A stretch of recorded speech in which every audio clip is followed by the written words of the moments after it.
This guy is a famous historian. Professor.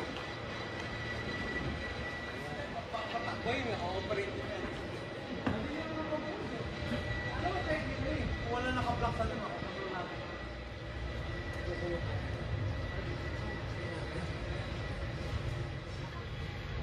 Kaya rin hindi niya makakagalaw, may naka-block. Hindi mo kung anong gumana. Bibili na kami dito. Ay naku, wala sila. Bibili ka ng ano doon. Oo. Hindi nagagalit sa takin ako naman dito.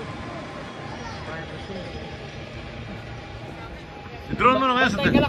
Seconds lang, sige, sabihin ko. Wala. Wala.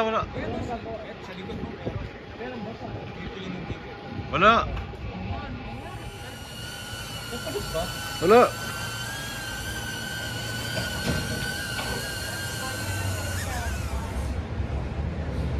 Tigil na tama. Kuha naman na lang ako dito.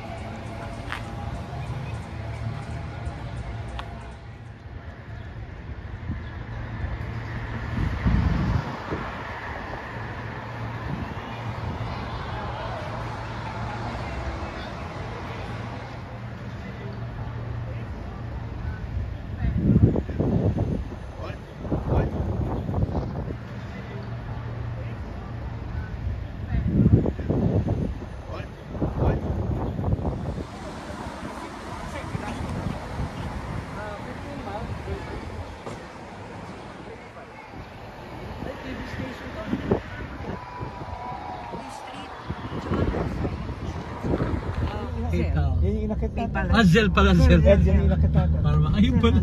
Nakita ko matarik talaga. Pagtingin mo lang eh. Parang mali yung ginawa natin. Mali talaga. Kasi ang ginagawa kasi in short, wala silang pakialam sa elevation eh.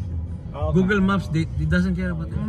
Even Waze, that's the problem with any navigation. They will only tell you direction wise, no? But It's like it only looks at the map. It factors in the elevation. That's the reason why it's a free signal. There's another signal for military, you know, like planes, whatever, missiles. Yeah. So there's a bit. It's not available, but it's probably encrypted. You know? So that's why that explains why it's there's a bit of a delay. People don't realize there's two types of GPS. A special encrypted one only for military, actually US military, not Chinese, not Russian, or US military. That's why China and Russia launched their own brand of satellite. Russia has GLONASS, but remember the Ukraine war? Yeah.